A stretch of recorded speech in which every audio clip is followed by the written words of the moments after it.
Bismillahirrahmanirrahim. Alhamdulillahi Rabbil Alamin.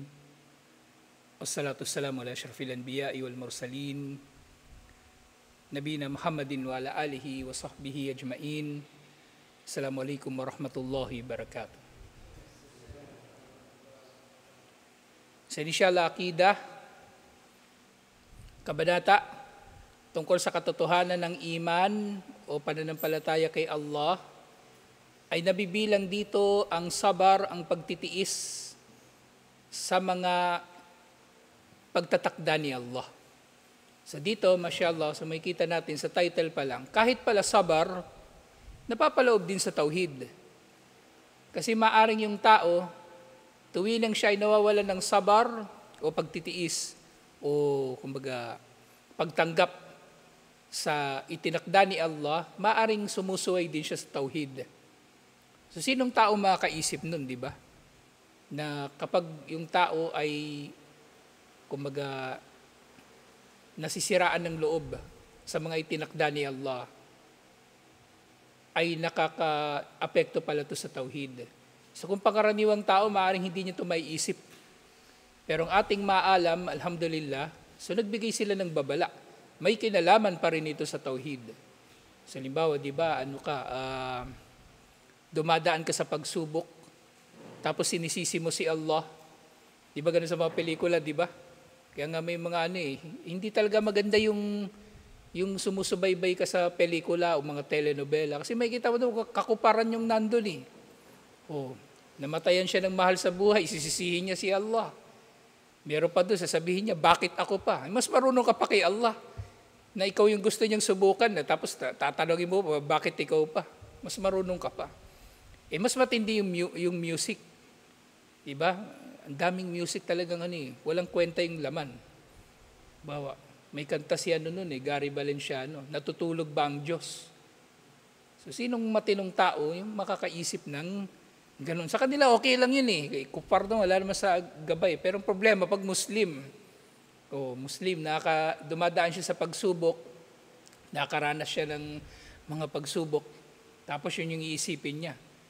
Patay ang Diyos, natutulog ba ang Diyos, pinabayaan siya ng Diyos. Di kupor. Pero ito, alhamdulillah, nililinaw ng mga scholar ang tungkol dito. Alhamdulillah. Kasi nga, bahagi ng pananampalataya kay Allah ang pagtitiis sa mga itinakda ni Allah subhanahu wa ta'ala. Kasi nga, ma munasabatu hadal bab li kitabit tauhid. Anong kinalaman ng kabanata na ito sa kitabut tauhid? Kasi nga, hiya anna adam sabri ala aqdarillahi wa taskituha yunafi taskituha yunafi at-tauhidu wal iman. Yunafi at-tauhid wal iman. Na ang kawalan daw ng pagtitiis ng tao, lalong-lalo naman na nanampalataya sa mga pagtatakda ni Allah. Di ba, sa kadar ni Allah, ito ay tatanggapin natin pareho, mabuti man ito o masama. Kaya nga doon sa di ba, sa ibang mga paglalahad sa arkanul iman, wal imanu bil kadri khairihi wa syarrihi. Khairihi, mabuti man ito sa ating pananaw, tatanggapin natin. At masama man ito, syarrihi, sa ating pananaw, pareho lang, tatanggapin natin, inshallah. Kasi bandang huli, unang-una si Allah naman ang nagtatakda ng mabuti o masama. At pangalawa, maaring merong mga tinatakda si Allah. Ito yung napakagandang, kapag naintindihan ng tao yung qadar. Maaring merong bagay na tinakda si Allah sa tingin mo masama, pero nakakabuti pala para sa iyo. Wa asa an takrahu shay'aw wa huwa khairul lakum. Maaring aayawan ninyo ang isang bagay, pero mabuti pala para sa inyo. Wa asa an tuhibbu shay'aw wa huwa syarrul lakum, at maaring gugustuhin ninyo isang bagay pero masama pala para sa inyo. Wallahu ya'lamu wa antum la ta'lamun. Si Allah ang tunay na nakakaalam at kayo ay walang nalalaman. So bahagi 'yun ng pag-unawa natin sa qadar. Na nga ang tao, meron siyang kumpleto na pananampalataya, o kumbaga nagiging kumpleto ang kanyang pananampalataya sa pamagitan ng qadar. sa pamagitan ng qadar. Kaya nga, inuulit-ulit nating nababanggit yung haligi, mga haligi ng qadar. Dapat kabisado nyo lang nga ngayon eh. Kasi paulit-ulit natin nababanggit. Ilang haligi ang qadar? 4. Kaalaman ni Allah, tapos yung kagustuhan ni Allah, yung pagtatala ni Allah, at yung paglikha ni Allah. So bago pa man likhain ni Allah ang lahat, nalaman ni Allah ang mga mangyayari. Nalaman ni Allah ang magiging resulta ng mga mangyayari sa kanyang mga nilikha. Nalaman ni Allah kung anong pipiliin ng nilikha. Ito ba yung gagawin niya o ito? Alam niya kung ano yung resulta doon. At alam niya kung ano yung pahihintulutan niya sa mga mangyayari o sa mga resulta. At yun yung pangalawa, yung iradatullah, yung kagustuhan ni Allah. Na mula roon, meron siyang pipiliin ng mga mangyayari at yun yung isusulat niya doon sa pangatlo, yung kitaba. At kapag naisulat na yun sa Allahul Mahfud, lilikhain tayo ni Allah. Ngayon nga, nilikha na tayo ni Allah. Kumbaga, in reference sa ating kamalayan ngayon, sa ating existence. Nilikha tayo ni Allah ngayon para tuparin na lang kung ano yung nalaman na ni Allah, pinahintulutan ni Allah at isinulat na ni Allah. Na bandang huli, parehong umiiral ang free will at ang pagtatakda ni Allah. Walang contradiction.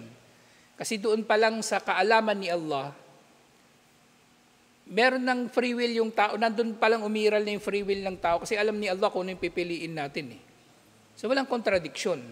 Walang contradiction. Kaya yung mga ligaw na sekta, masyadong namimilosopo, yung Qadariya tinatanggi nilang qadar. Sabi nila, walang pagtatakda si Allah. Lahat ng nangyayari ay ayon sa ating kagustuhan. E di, kufur. Tapos yung iba naman sasabihin nila nung Jabriya, wala tayong sariling free will, si Allah lang ang pumipili ng ating gagawin. Pinipilit lang tayo ni Allah. Yung nga yung Jabar, pinipilit. E di ganun din, kufur din. Sa biro niya yan, nagiging kafir yung tao dahil sa maling pag-unawa sa qadar. At maaring nangyayari nga yan ngayon na may mga tao mali o balubaluktot yung kanilang pag-unawa sa qadar. Bawa niya, mayroong madalas kino-quote ng mga tao, hadith, na dalawa yun na hadith. Yung tungkol sa dua at yung tungkol sa ain. Na kung meron man daw babago sa qadar, yun ay ang dua. Yun nga, nagdudua tayo ngayon, di ba? Pero hindi porke nagdua tayo ngayon, babaguhin ni Allah yung nangyari. Ang nangyari dito, nalaman na ni Allah, babalik tayo palagi doon sa kaalaman ni Allah. Nalaman ni Allah na magdudua tayo. Tapos mula doon sa dua natin, alam ni Allah kung anong resulta kung bibigay niya yung dua o hindi niya ibibigay yung dua. O nalaman ni Allah, pag binigay niya yung dua sa atin, hindi pala tayo magpapasalamat. Tapos, sample lang yun ha. Tapos, nalaman ni Allah na kapag hindi niya binigay sa atin yung dua natin, magtitiis tayo. O di yun ang pinahintulot ni Allah, yung hindi bigay sa atin yung dinudua natin. Kasi mas mananatili tayo sa pananampalataya, kumbaga. Naging mas matatag tayo sa pagsubok sa pamagitan ng hirap kaysa sa pagsubok sa pamagitan ng biyaya. Kasi parehong pagsubok yun eh. Biyaya at saka paghihirap. So doon pa lang alam na ni Allah. So ibig sabihin, doon pa lang sa pagduduan natin na nakita ni Allah, nalaman ni Allah. Kasi nga perfecto yung kaalaman ni Allah eh. Kahit hindi nangyari, alam ni Allah kung sakaling mangyayari yun, alam ni Allah kung anong kahihinatnan. So doon pa lang sa kaalaman ni Allah, umiral na yung dua. At yung tungkol naman doon sa ain, so wala raw, maaring yung ain lang yung makakabago sa qadar. Ganun din. Nalaman na ni Allah na yung isang tao mainggitin. Nakita niya yung baby, ang taba. Nakita niya si Bukhari. Hindi siya nagbasya Allah. Di nain yung bata, papahintulutan niyo ni Allah o hindi niya pahintulutan ayon sa kanyang nalaman. So lahat yung umiral dun pa lang sa kaalaman ni Allah. Hindi yung nangyayari ngayon na tayo ay nalikha na ni Allah. Nakatakda na lahat. Hindi na yun magbabago. Nakatakda na lahat. Bago pa man tayo likhain ni Allah, alam na niya, nakita na niya kung ano ang mangyayari. Dahil sa perpekto at ganap at walang hangganan na kaalaman ni Allah. Kaya nga yung first step talaga sa qadar, yung magkaroon tayo ng pagkilala sa kaalaman ni Allah. Doon lang natin masisimulan na maunawaan ang qadar, inshallah. Na perpekto ang kaalaman ni Allah. Kasi doon pa lang umiiral na yung ating free will, alhamdulillah. Alam ni Allah kung ano yung gagawin natin, ano yung gusto natin, ano yung desisyon natin sa mga bagay-bagay. At yun nga, kung hindi mo naintindihan yon, iniisip mo ngayon, pag nagdua ka, babaguhin ni Allah yung qadar. Babaguhin ni Allah yung nakasulat na. Hindi na magbabago yun. Yung nasa Lawhul Mahfuz, hindi na yun magbabago. Kasi kung gano'n ang mangyayari, tinan nyo, kung gano'n ang mangyayari na magdudua tayo ngayon, tapos tutuparin ni Allah, na kumbaga hindi dumaan sa kanyang kaalaman, nagkaroon ng kapintasan ng kaalaman ni Allah. Tapos anong pwede mangyayari niyan? Nangyari yung isang bagay na hindi nalaman ni Allah. Paglabag uli sa tauhid. Sa tauhidul asma'i was sifat ni Allah, specifically at sa kanyang rububiyah generally. So parehong paglabag ito sa tauhid. Kaya dapat maganda ang pundasyon ng tao pagdating sa pag-unawa sa qadar, inshallah. Hindi magugulat si Allah sa mga bagay-bagay na nangyayari sa mundo. Alam na niya, nakita na niya eh. Yung ngayon, katulad ng mga Shia, di ba? Sila yung merong paniniwalang ligaw na nagulat si Allah na yung mga sahaba pala magmumurtad. O di kawalang pananampalataya, yun ay malinaw na kufur. Kaya kafir talaga yung mga Shia. Huwag kayo magdududa kung sila ba ay kafir. Kafir talaga sila. Kafir sila sa pangkalahatan nila. Ngayon, sasabihin nila mayroong iba't ibang antas ng mga Shia. Si Allah na yung bahala maghahatol doon. Pero sila sa pangkalahatan, mauunawaan natin sila ayon sa sinabi ng mga scholar, ang paniniwala nila sa pangkalahatan ay kufur. Kufur. Ngayon kung sasabihin nila, Shia ako pero naniniwala ako sa tauhid, di wag ka mag-Shia. Umalis ka dyan. Umalis ka dyan. Naniniwala ka pala sa tauhid, umalis ka dyan. O sabihin niya, Shia ako pero hindi ako naniniwala sa mga imam, di umalis ka dyan. Hindi pwedeng parang ginawa mo yung Shia na kamag-anak mo na hindi mo pwedeng mapalitan, hindi mo pwedeng iwan, o apelyido mo na hindi mo pwedeng palitan, pwede mong iwan yan. Iwan mo yan kung nakita mo na yung katotohanan. Iwan mo yan. Mas katakutan mo si Allah kaysa sa tao, insyaAllah. So ito ay kapag hindi nagtitiis yung tao,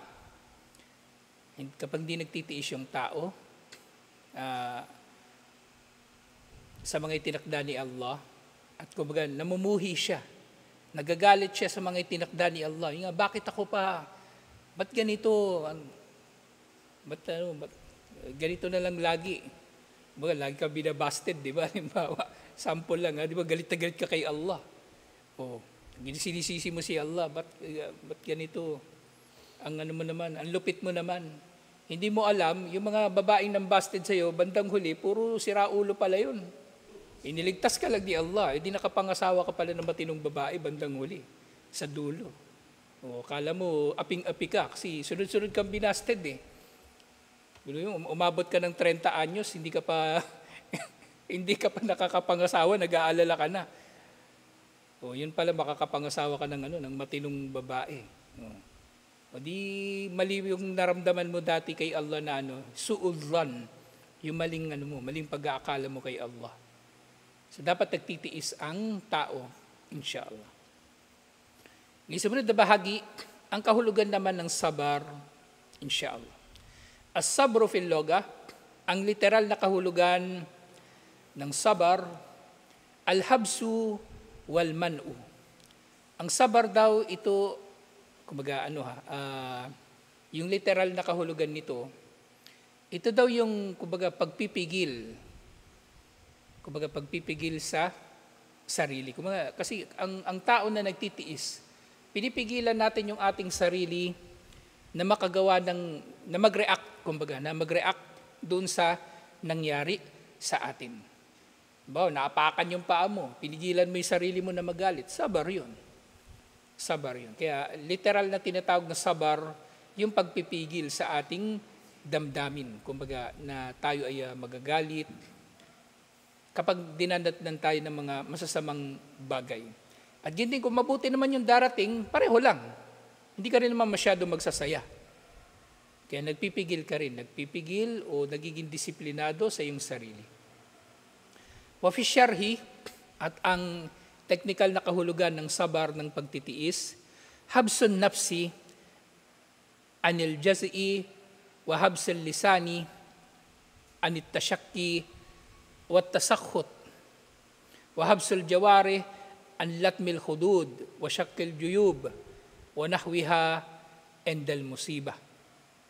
So, ang technical na kahulugan ng, medyo mahaba yung yung kahulugan niya sa Islam.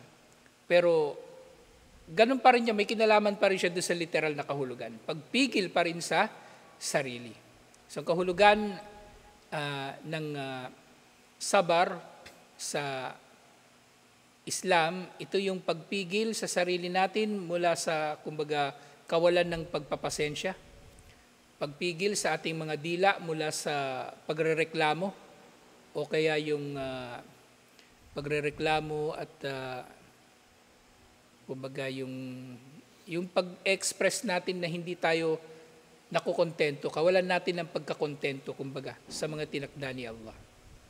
At gayon din sa pamagitan ng sabar, pinipigilan natin ang ating mga kamay, nasaktan natin ang ating mga sarili sa pamagitan ng pagsampal sa pisngi, pagpunit ng damit, at iba pa na ginagawa ng mga tao sa kanilang mga sarili kapag dinanatnan sila ng kalamidad o dinanatnan sila ng pagsubok ni Allah.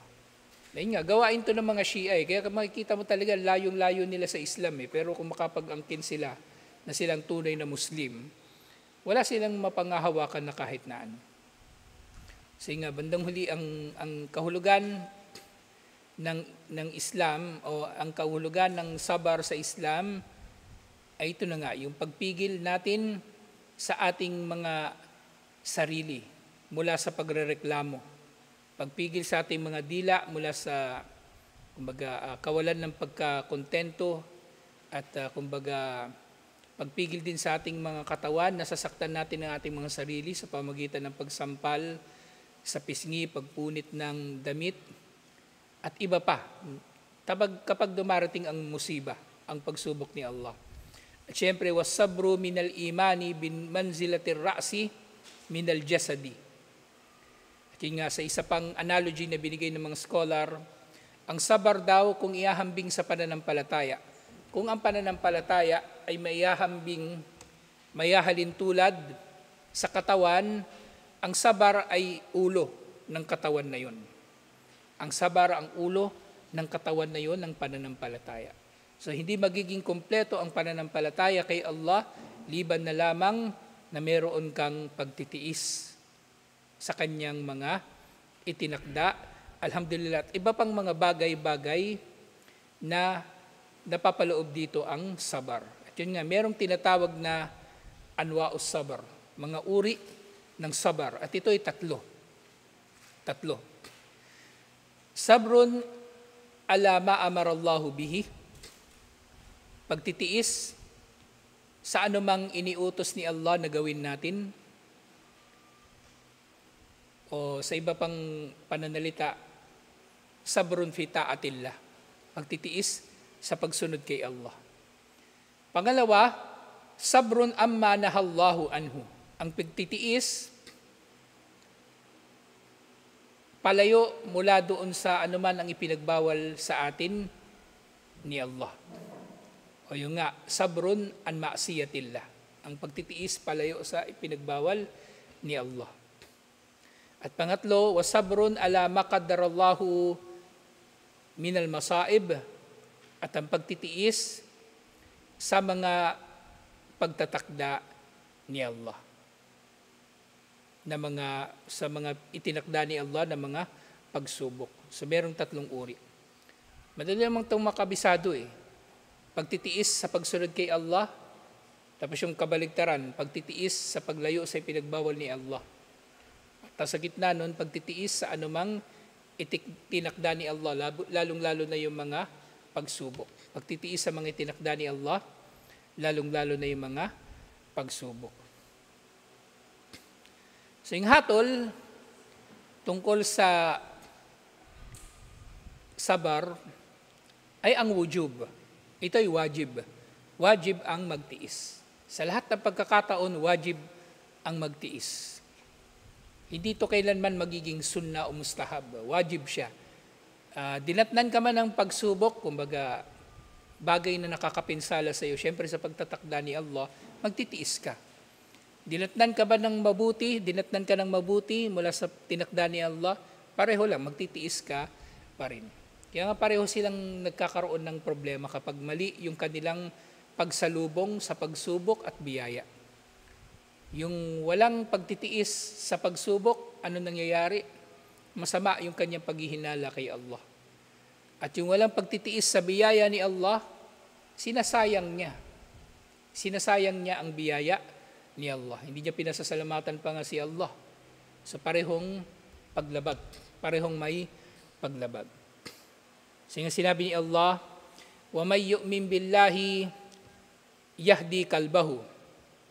Sino man daw ang tunay na nananampalataya kay Allah, ay gagabayan ni Allah ang kanyang puso. Hindi ko na pala nalista kung saang aya ito. Pero nga, ang kahulugan ng aya na ito, na sinabi ni Sheikh Abdullah bin Jarillah, ay man asabathu musibatun fa'alima annahu bikadrillah fasabar wahtasaba wastaslama likadaillahi hadallahu qalbahu wa awwadahu amma fatahu minad dunya wa amma asabahu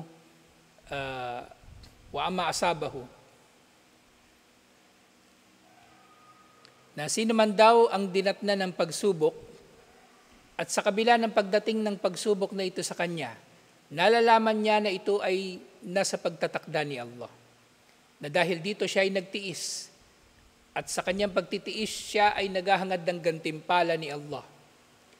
At sa kanyang pagtitiis at paghahangad ng gantimpala ni Allah, ito ay nagagawa niya lamang dahil siya ay sumuko, istislam. Nag-istislam na siya sa pagtatakda ni Allah. Sino man ang taong ganito?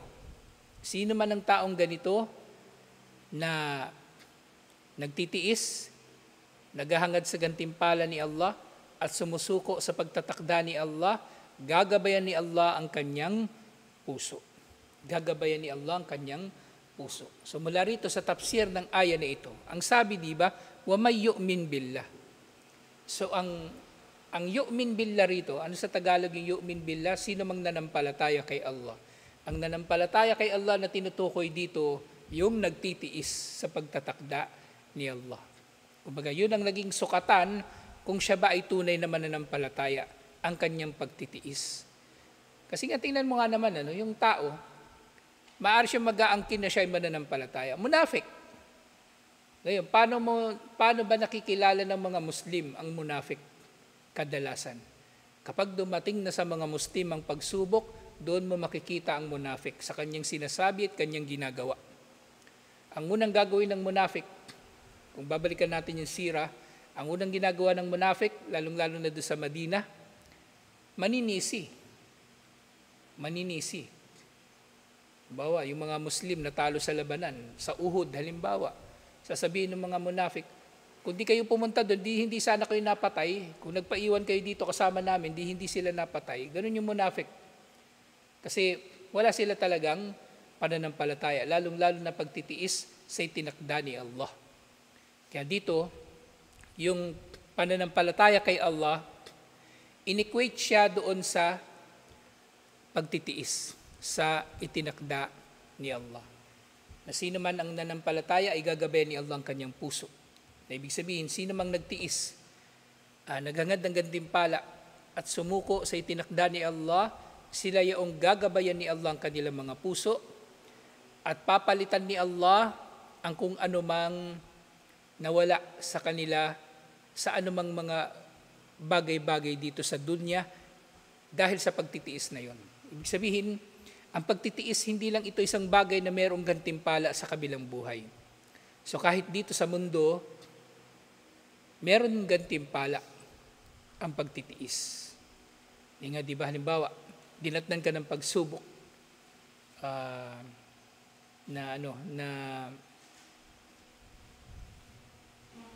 Sa totoo lang kinikilabutan ako pag naano ko to eh. Pag nililecture ko to kasi ano, mahirap yung ano eh, kumbaga, yung nasusubok ka ni Allah sa mga bagay-bagay. Mahirap. Hindi natin pwedeng sasabihin na ano eh, yung nakahanda tayo sa mga pagsubok ni Allah. Walang taong ganun. Kahit si Propeta Muhammad sallallahu alaihi wasallam, naiiyak o na pinanghihinaan ng loob kapag dumarating sa kanya yung pagsubok. Kaya yung tao, hindi niya pwedeng sasabihin na ano eh, okay lang. Okay lang mangyari sa kanya yung kahit na ano, hindi eh. Dapat yung tao realistic sa kanyang pagsasabuhay ng pananampalataya. Okay lang matakot na sinusubok tayo ni Allah, na matakot tayo na baka susubukin tayo ni Allah. Okay lang. Normal yun. Ngayon nga, na sino man daw ang kumbaga dinatnan ng pagsubok at nagtiis, kung ano man yung nawala sa kanya dahil sa pagsubok na yun, papalitan din ni Allah, inshallah. Sa maring dito pa lang sa mundo, papalitan na yun ni Allah. Sa halimbawa, namatayan ka ng mahal sa buhay o nawalan ka ng trabaho, nalugi yung negosyo mo, at ikaw ay nagtiis at naghangad ng gantimpala ni Allah at isinuko mo ng sarili mo ng tuluyan sa pagtatakda ni Allah, yun nga, bukod sa gabay ni Allah sa puso mo, na darating sa puso mo, papalitan niyo ni Allah. Inshallah. Pero syempre, yung ipapalit ni Allah, maaring mangyayari ito na hindi natin nare-realize. At yung ipapalit sa atin ni Allah, minsan hindi natin mapapansin eh. Hindi natin mapapansin, pinalitan na pala ni Allah ng mas mainam. Pinalitan na pala ni Allah ng mas mainam. Halimbawa, di ba, yung tao, magnenegosyo siya, tapos nalulugi yung negosyo niya, wala siyang ano. Yun pala si Allah, may ibang tinakda sa kanya na mas mainam. Mag-rider ng JNT. Di ba? Na kumbaga, yun yung mas mainam para sa kanya, ayon sa kaalaman ni Allah, di nakabuti pa pala sa kanya dito sa dunya.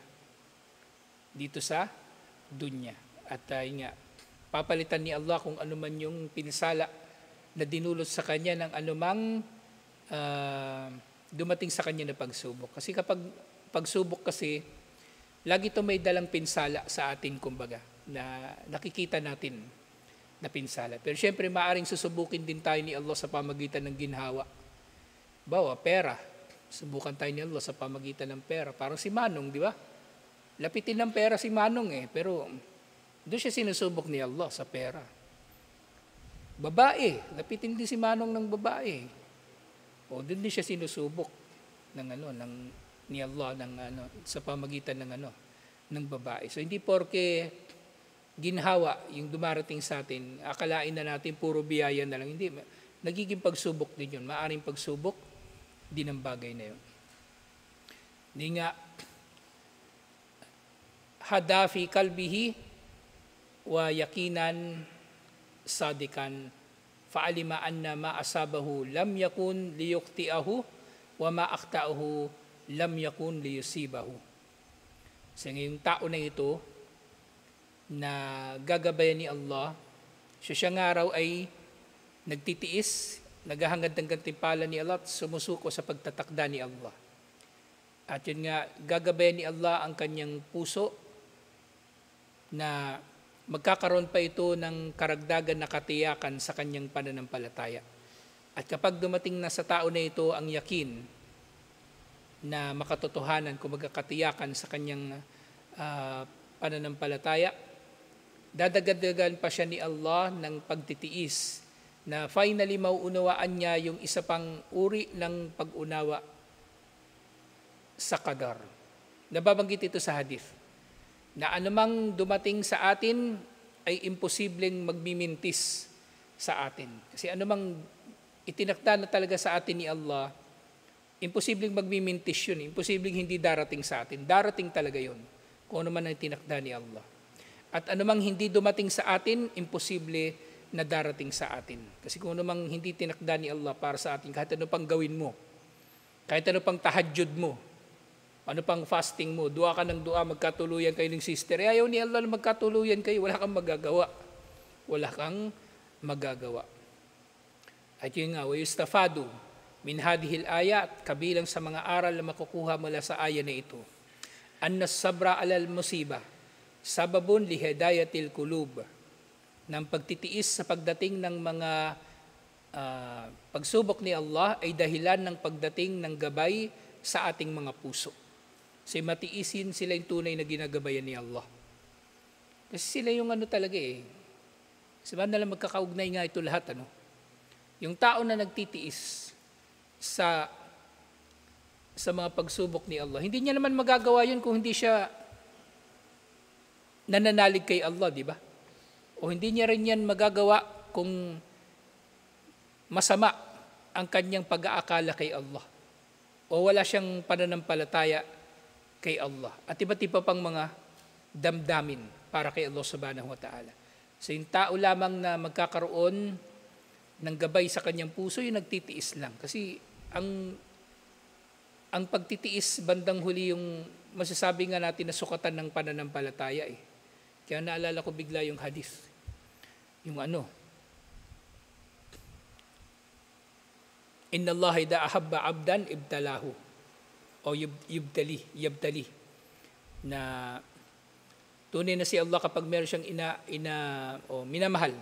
Tunay na si Allah kapag meron siyang minamahal na alipin niya, sinusubok niya ito. At hindi sa isa pang hadith, asyadun nasi balaan al-anbiya, thumma siddiqin, thumma al-amthalu fal-amthal. Ang pinakamatinding pagsubok daw na dumarating sa mga tao ay doon sa mga propeta at pagkatapos sa mga siddiq at pababa na yun ng pababa, depende sa antas ng pananampalataya. So meron direct correlation ang sabar sa antas ng pananampalataya ng tao.